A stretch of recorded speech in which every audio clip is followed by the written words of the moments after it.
హెచ్పిజి రైతువాణి ప్రేక్షకులకు స్వాగతం. నేను ఈ వీడియో చేయు ముఖ్య ఉద్దేశం ఏమిటంటే,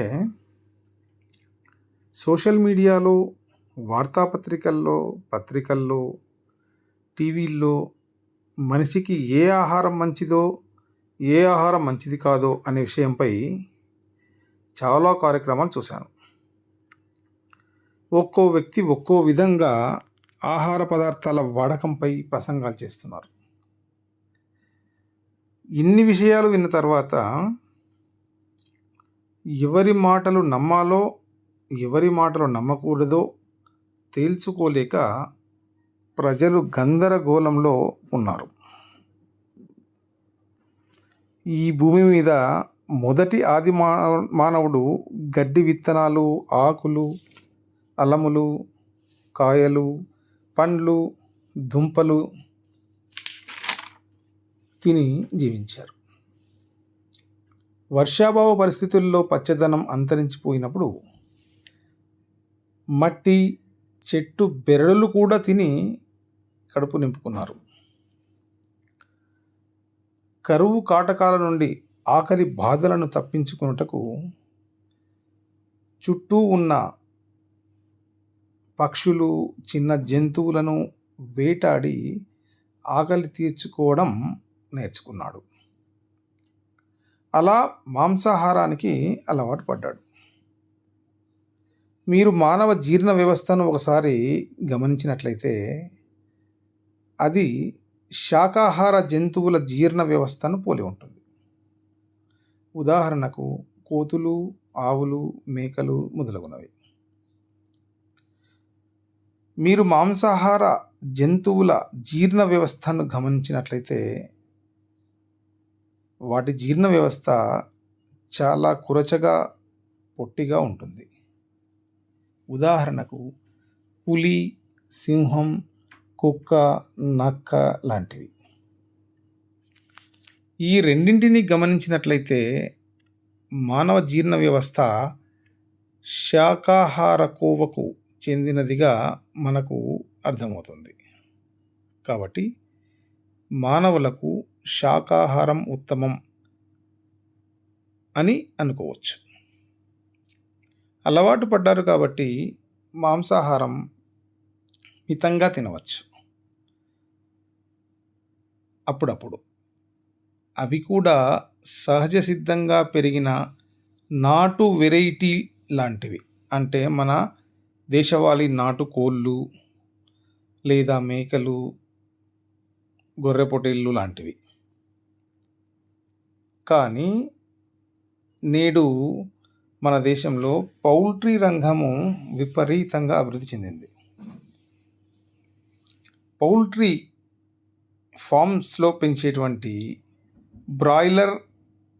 మామూలుగా బ్రాయిలర్ కోళ్ళను మనము మాంసానికి ఉత్పత్తి చేయుటకు పెంచుతారు. అలాగే లేయర్స్ కోళ్ళను గుడ్ల ఉత్పత్తికి పెంచుతారు. వీటికి విపరీతమైనటువంటి వ్యాక్సినేషన్స్, స్టెరాయిడ్స్ లాంటి మానవ ఆరోగ్యానికి హానికరమైనటువంటివి ఇవ్వబడతాయి. వీటి పెరుగుదల అవి ఇవ్వటం వల్ల అసాధారణంగా ఉంటుంది. ఒక బ్రాయిలర్ కోడిని మీరు తీసుకున్నట్లయితే 40 రోజుల్లో 1.5 కిలో నుండి 2 కిలోల వరకు బరువు తూగుతుంది.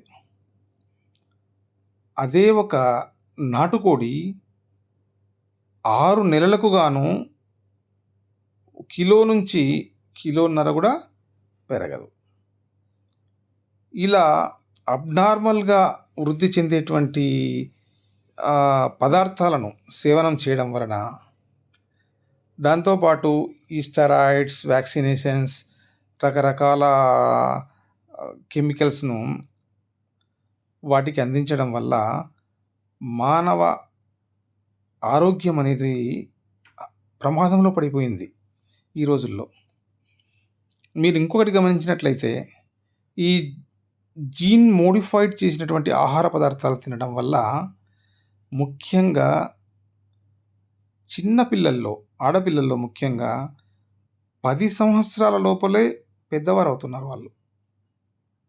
మీరు గమనించండి. ఇంతటి హానికరమైన ఆహార పదార్థాలను మీ జీవితం నుంచి దూరం చేసి సహజ సిద్ధమైన ఆహార పదార్థాలను తినుటకు ప్రయత్నం చేయండి. మీ ఆహారపు అలవాట్లలో ముఖ్యంగా విడిచిపెట్టవలసినటువంటి కొన్ని ఆహార పదార్థాలు ఉన్నాయి. వాటిలో మొదటిది చక్కెర. చక్కెర మీ జీవక్రియను నెమ్మదింపజేస్తుంది. 2 మైదా. మైదా మీ జీర్ణ వ్యవస్థను పాడు చేస్తుంది.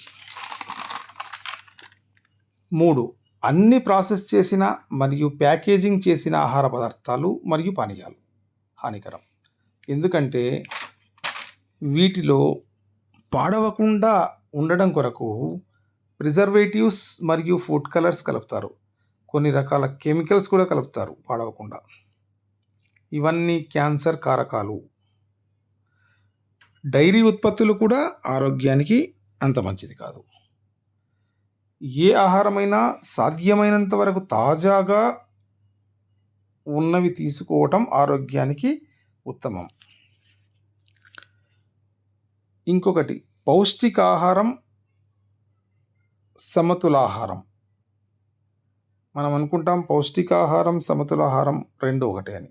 కానీ పౌష్టికాహారం మనిషికి బలం కదా అని మీరు తినగలిగినంత పౌష్టికాహారమే తింటూ పోతే చాలా రోగాల బారిన పడవలసి వస్తుంది. పౌష్టికాహారం, సమతులాహారం రెండింటిని బ్యాలెన్సింగ్ చేసుకొని ఆహారాన్ని తీసుకోవాలి. కాబట్టి రోజువారీ ఆహారంలో మీరు క్రింద సూచించిన విధంగా ఆహారాన్ని తీసుకున్నటకు ప్లాన్ చేసుకోవాలి. 30% ఫైబర్తో కూడిన ఆహారాన్ని తీసుకోవాలి. ఉదాహరణకు ఆకుకూరలు, కూరగాయలు, మిల్లెట్స్ మొదలగున్నవి. మిగతా 30% కార్బోహైడ్రేట్స్తో కూడిన ఆహారం అంటే రైస్, మిల్లెట్స్, అన్ని రకాల పండ్లు, జొన్నలు, రాగులు మొదలగున్నవి. మిగతా 30% మాంసకృతులతో కూడిన ఆహార పదార్థాలని తీసుకోవాలి. శాకాహారులైతే పప్పుధాన్యాలు, డ్రై ఫ్రూట్స్ లాంటివి, మాంసాహారులైతే పప్పుధాన్యాలు, డ్రై ఫ్రూట్స్తో పాటు మాంసం, చేపలు, గుడ్లు లాంటివి తీసుకోవచ్చు. 4% విటమిన్స్.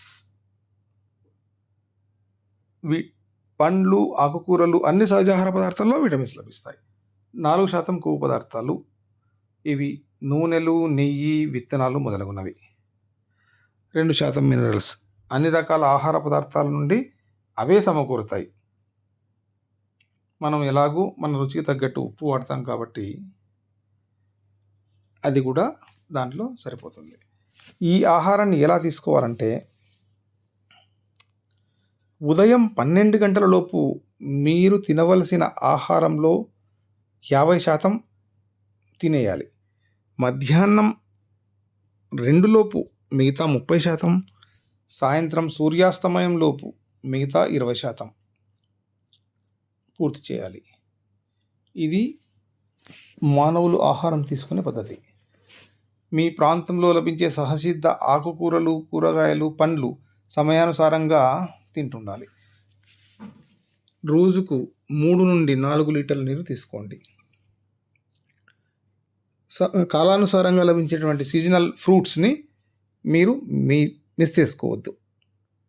ఆరోగ్యంగా జీవించండి. జై హింద్.